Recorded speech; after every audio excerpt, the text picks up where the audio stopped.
Dylan, attends, stop! Dylan!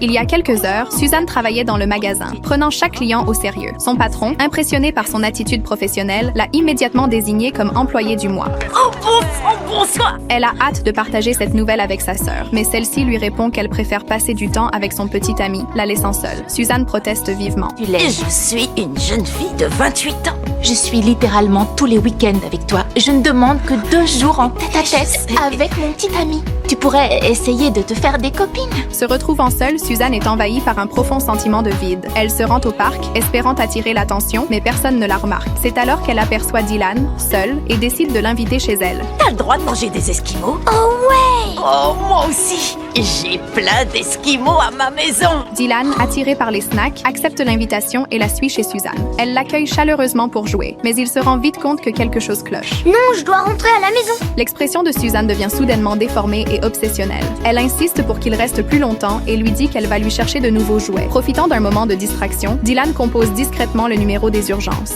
Qu'est-ce qui se passe? Dylan, Qui est au téléphone?